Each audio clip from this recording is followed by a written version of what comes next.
Hello, this is Martin Comtois, MC Starman, from the beautiful manor in Duncan. Um, so we're starting a new series called Jung and Dreams. It'll be on our YouTube channel, The Healer and the Dreamer Astrology. And in that video series, it'll be short and sweet, 15, 20 minutes. And the purpose is to introduce you to dream work and to support you in your dream work. And the format we're going to use is we're going to use a quote of Jung every time, and then I'll explain it to you, and we'll draw some conclusions from the quotes. And then throughout the series, you'll have lots of different quotes to look back upon. We'll write the quotes in the comment section. We'll also show you the quotes, and then our hope is that it will evolve into something of a more structured class that we'll offer probably in the fall. But this is a beginning, and let us know what you think about it. Comment, and please do share. And we're up to 93 followers on our YouTube channel, so it would be really great if if you could sign up to the YouTube channel and follow us on there. So today is a quote that I'm going to present to you that is from the Development of Personality. The Development of Personality is the volume 17 of the collected works. It's a very important text, especially the essay, The Development of Personality itself. Is a fabulous summary of Jungian psychology. And so this quote is from that book, and my friend Alan, my producer here, will show you the quote. So, as physicians of the soul, we have to turn to the ancient art of dream interpretation. We have to deal with men and women whose way of life is so individual that no counselor, however wise, can prescribe the way that is uniquely right for them. Therefore, we teach them to listen to their own natures so that they can understand from within themselves what is happening. So, as physicians of the soul, so the first thing we have to understand about Jung. Yes, Jung was a psychiatrist, but Jung was so much more than a psychiatrist in that he was a student of the human soul, and so to him, psychiatry was the science of the soul, and so he looked at himself as a physician of the soul. And that is a great departure from our modern psychology. And again, Jung was one of the founding fathers of psychology, along with Freud and many. And so his thoughts were greatly influential, but they were been ostracized from modern psychology because, again, Jung looked at psychology as the science of the soul and not just the science of the mind. And there's a big difference there. So, as physicians of the soul, we have to turn to the ancient art of dream interpretation.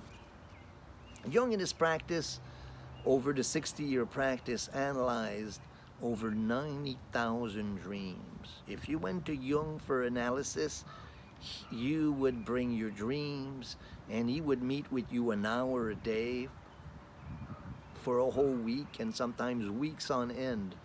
And you would bring your your dreams, and he will help you work with your dreams, and through the dream analysis he would help you resolve your neurosis. And even there's documented cases where in the Bergozzi mental hospital in Zurich he helped even mental hospital patients, psychiatric patient, to resolve their psychosis through dream analysis. And so that's a really powerful technique that Jung gave, basically advocated a dream practice as a spiritual practice. So we have to deal with men and women whose way of life is so individual that no counselor, however wise, can prescribe the way that is uniquely right for them. So in our modern times, everyone is so unique. and we have techniques, methods that are really, therapies that tend to be rigid and to tend to accept a particular set of values and ideologies, and one sets a therapy, according to one's best knowledge, and then these techniques become, kind of rigid in their application. And so Jung says that, in psychology, because everyone is so unique, to have a particular technique that we adhere to as the all and all is really difficult because everyone is so unique. So he says, therefore, we teach them to listen to their own nature. So, so Jung's philosophy, his ideas were that dreams were part of nature and that they expressed the voice of the soul. That dreams were the voice of the unconscious, and they were natural phenomena that occurred as compensation for the conscious attitude. And we'll talk about this more as we go along. I have some beautiful quotes that I'll share with you about the compensatory nature of dreams and how dreams seek to compensate, again, the conscious attitude, to guide you to understand the parts that you're missing in your own awareness. So again, an important point is this is an ancient art. Dream analysis has been dream work. I was just reading a series of lectures that Jung gave in the 1930s in London, and he was analyzing dreams that were in Greek literature from 2,000 years ago. And he was sharing the dream from Cicero and from other gentlemen of that time. So dream analysis has been with us, from a time immemorial. In the Christian church, dreams were, they were the ones that were called sent by God. And then, and that's documented throughout the history of the Christian church, especially, not so much lately, but in the early development of the church.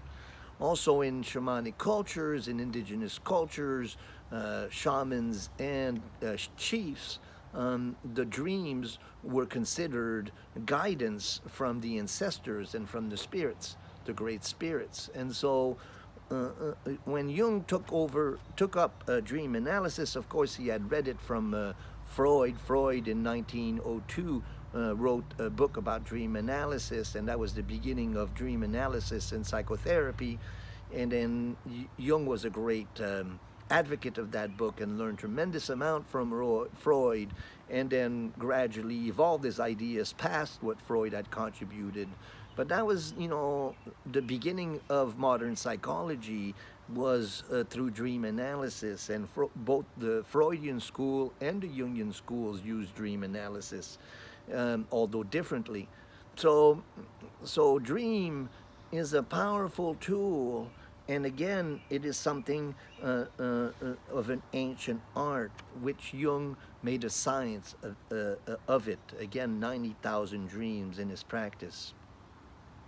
So therefore, we teach them to listen to their own natures, dreams being a way of expressing that nature, so that they can understand from within themselves what is happening. And that's really big, in that your own psyche, your own unconscious, if you learn to work with the symbolism of dreams, can become your therapist, can become your spiritual guide. We're all familiar with the Red Book and how Jung wrote this incredible treatise and these incredible paintings dictated by his visions and his dream works.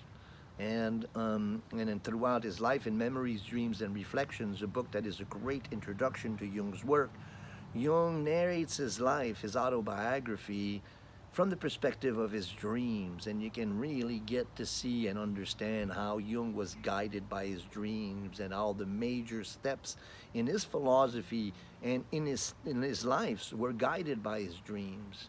And so Jung advocated a dream practice. Now, as you know, I'm an astrologer, and I integrate dream work in my astrology as kind of a check and balance system where I do the chart of an individual, and then I ask them to collect a dream journal leading to the reading, and then I take the dream material at the end of the astrology reading, and the dream almost always confirms the reading in a way or the other and adds to it. So there's a synchronicity that occurs between dream analysis and astrology, and that is the healer and the dreamer astrology concept that I teach and that I practice. Now, I offer astrological services, whether they be natal chart reading or transit readings, or also synastry relationship readings. But I also offer dream analysis. I offer a initiation to dream analysis, where that's 3 sessions that you can have with me to introduce you to the art of dream analysis. And then I have a prolonged training analysis that we can do together, where we work regularly with your dreams and help you integrate dream analysis as part of your spiritual practice. And again, we use astrology to support that as well. And so then we have kind of 2 tracks that confirm each other and makes the work really powerful. So I think that that's it. We'll show you the quote again. As physicians of the soul, we have to turn to the ancient art of dream analysis. We have to deal with men and women whose ways of life is so individual that no counselor, however wise, can prescribe the way that is uniquely right for them. Therefore, we teach them to listen to their own natures so that they can understand from within themselves what is happening. Well, tune in. I don't know how long this was, but this was our first one, and we'll get better at them. And please do comment, share this, and if you're interested, contact me. Information will be below, and contact me, and I'll be happy to support you in integrating dream work in your practice. Thank you very much.